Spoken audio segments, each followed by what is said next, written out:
Sumarni mengatakan polisi masih melengkapi analisis bukti, salah satunya soal hasil laboratorium soal jejak pembunuh termasuk bercak darah di baju salah satu saksi.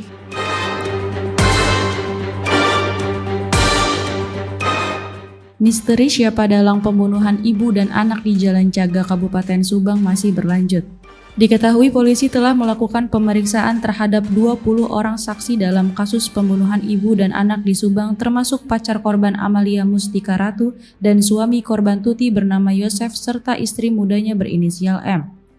Mengutip Kompas.com, korban bernama Tuti berusia 55 tahun dan anaknya Amalia Mustika Ratu berusia 23 tahun ditemukan tewas dalam kondisi bertumpuk di bagasi mobil Toyota Alphard yang terparkir di pekarangan rumah mereka di Subang. Peristiwa tersebut terjadi pada Rabu 18 Agustus 2021 di Kampung Ciseti, Desa Jalan Caga, Kecamatan Jalan Caga, Kabupaten Subang. Melansir tribunjabar.id, Kapolres Subang AKBP Sumarni mengatakan saat ini polisi telah berhasil menemukan titik terang dari kasus pembunuhan tersebut. Salah satu pembunuhnya diduga bukan orang asing.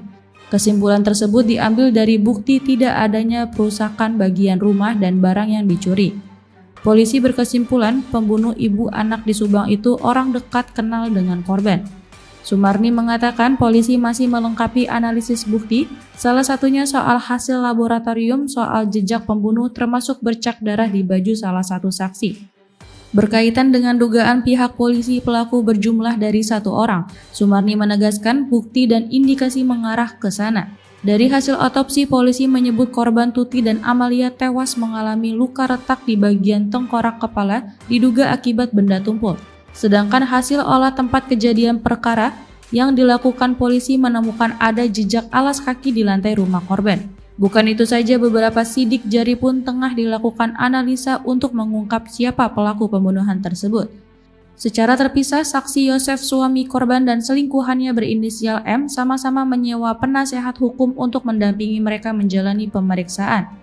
Robert Marpaung, penasehat hukum M, membenarkan pemeriksaan atas kliennya di Polres Subang pada Senin 23 Agustus 2021 kemarin. Pemeriksaan dilakukan dari pukul 11.00 hingga 21.00 waktu Indonesia Barat.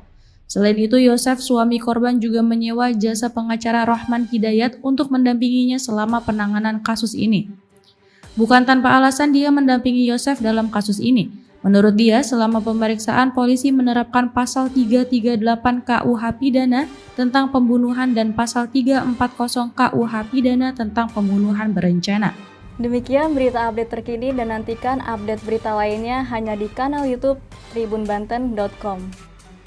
Jangan lupa subscribe, like, komen, dan share.